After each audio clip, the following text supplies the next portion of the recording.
Saudara-saudariku yang terkasih dalam Tuhan Yesus Kristus, salam damai sejahtera berkah dalam Horas Pak.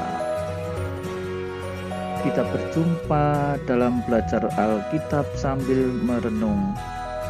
Orang-orang Yahudi mengambil batu untuk melempari Yesus. Lah, kenapa ya ini ya kok seperti ini? Nah, nanti akan kita lihat dan kita renungkan. Tema ini diambil dari Injil Yohanes bab 10 ayat 31 sampai 42. Baik saudara-saudariku yang terkasih, jangan lupa untuk subscribe, bagikan kepada teman-teman di grup-grup yang saudara ikuti dan juga dalam keluarga saudara untuk membantu mewartakan Injil. Sekali lagi orang-orang Yahudi mengambil batu untuk melempari Yesus. Ada apa ya ini kok mengambil batu? Kata Yesus kepada mereka, banyak pekerjaan baik yang berasal dari Bapakku yang kuperlihatkan kepadamu. Pekerjaan manakah di antaranya yang menyebabkan kamu mau melempari aku? Nah, saudara-saudara yang terkasih, kita mengerti ya, selama ini yang dilakukan, yang diperbuat Yesus bagi orang banyak itu apa? Pekerjaan-pekerjaannya itu pekerjaan yang merusak atau pekerjaan baik? Pekerjaan yang mematikan, membawa kematian atau menghidupkan? Ya. Pekerjaan yang membawa kesejahteraan atau kekacauan? Nah, ternyata apa yang dilakukan Yesus selama ini adalah perbuatan baik, ya, tetapi orang-orang tetap ingin mengambil batu untuk melempari. Ya, di sini yang bisa kita renungkan bagi kita zaman ini demikian. Ketika saudara-saudari melakukan perbuatan baik, melakukan pekerjaan baik, dan selalu saja ada orang yang iri, ya jangan lalu berhenti berbuat baik. Kalau begitu aku berhenti berbuat baik. Jangan, ya. Memang seringkali melakukan hal yang baik itu konsekuensi atau resikonya ngeri. Konsekuensi atau resikonya ternyata bisa saja membuat kita galau. Nah, jawab orang Yahudi, bukan karena pekerjaan baik maka kami melempari engkau, melainkan engkau menghujat Allah. Ya, ini lalu dicari-cari alasan. Ya. Yesus dianggap menghujat Allah. Menghujat Allah yang seperti apa? Yang diketahui oleh orang-orang Yahudi pada masa itu, Yesus itu hanya seorang manusia. Mengapa dia menyamakan dirinya dengan Allah? Mengapa dia menyebut dirinya anak Allah? Dan Allah sebagai Bapaknya. Ini tidak bisa diterima oleh orang-orang Yahudi. Ya, kata Yesus, tidakkah ada tertulis dalam kitab Tauratmu? Maksudnya ya kitab sucimu. Aku telah berfirman, kamu adalah Allah. Ya, tetap saja orang tidak bisa menerimanya.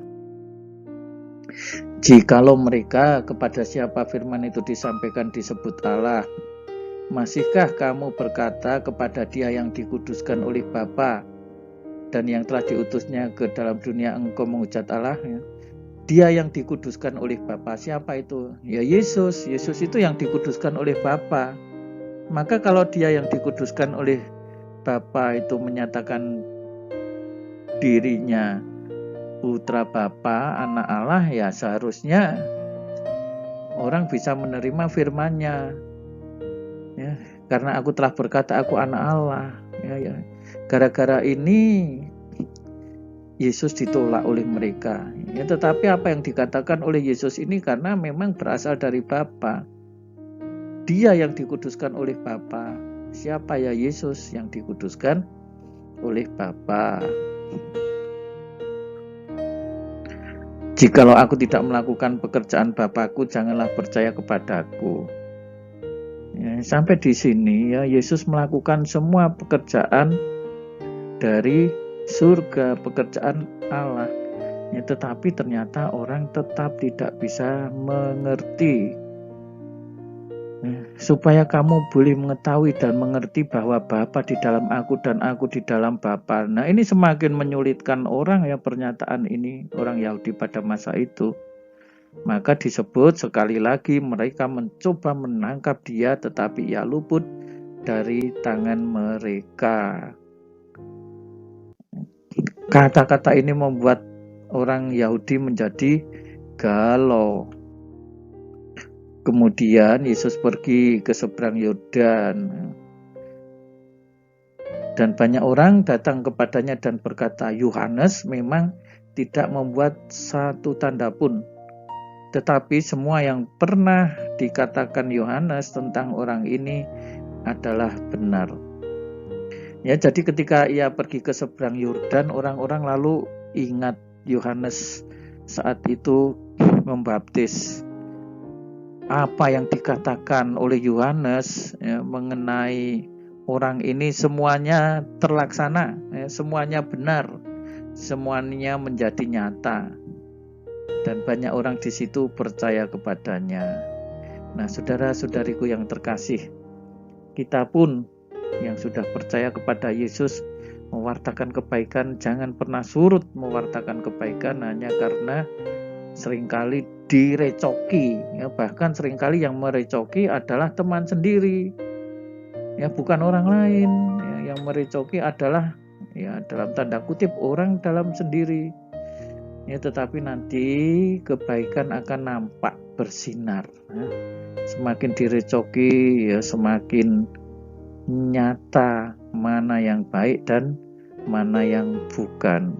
Intinya begini, perbuatan baik berasal dari roh baik akan menghasilkan roh-roh kebaikan. Ya, nanti direnungkan sendiri.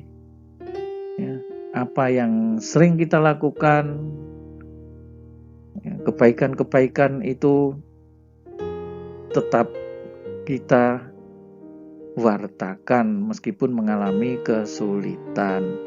Saudara-saudari yang terkasih, percayalah ya, Tuhan Yesus akan selalu melindungi dan membantu saudara. Selamat untuk belajar Alkitab dan merenungkannya.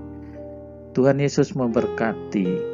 Jangan lupa saudara-saudari untuk subscribe, bagikan kepada teman-teman di grup-grup yang saudara ikuti.